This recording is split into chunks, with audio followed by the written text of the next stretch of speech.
remote control color television. So beautiful, it enhances any... 3, 2,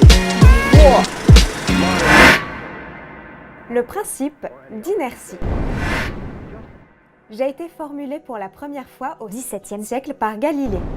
J'énonce qu'en l'absence d'influence extérieure, tout corps se déplace dans un mouvement rectiligne et uniforme, c'est-à-dire en ligne droite et avec une vitesse constante.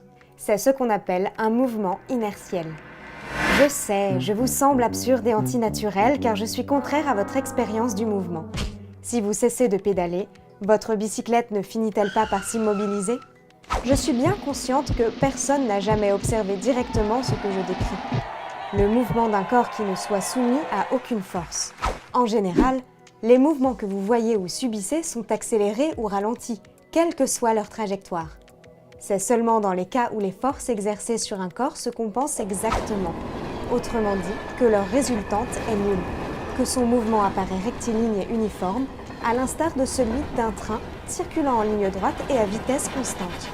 Il n'empêche, ce n'est pas parce que personne ne m'a jamais observé que je ne suis pas vrai. Bien que je sois un des 3 principes fondamentaux de la mécanique de Newton, j'ai fini par poser un sacré problème aux physiciens.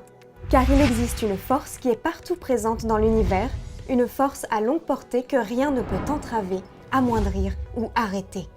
C'est la gravitation.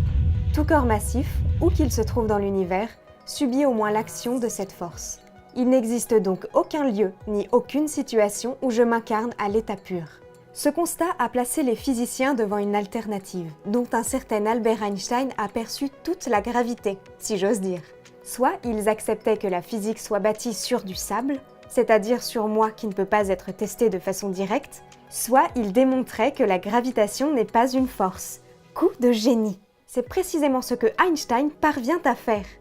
À coup d'équations et au prix d'un travail intense de plusieurs années, il établit que la gravitation n'est pas une véritable force, mais la manifestation physique de la courbure de l'espace-temps. La géométrie de l'univers, nous dit-il, se trouve déformée, courbée par les masses et par l'énergie qu'il contient, et, en retour, cette géométrie pilote le mouvement des objets qui se déplacent librement en son sein, sans subir la moindre force, c'est-à-dire de façon purement inertielle. Reconnaissez que cette révolution conceptuelle, vieille de plus d'un siècle, persiste à vous sembler franchement mystérieuse. Lorsque vous faites tomber une pomme à vos pieds, vous continuez de croire, comme Newton, que c'est la Terre qui l'attire vers le sol, alors qu'en réalité, et à rebours des images qui vous viennent à l'esprit, il faut imaginer que la Terre distord l'espace en son voisinage et que la pomme se contente de glisser, sans subir la moindre force, le long d'une sorte de toboggan dans l'espace-temps.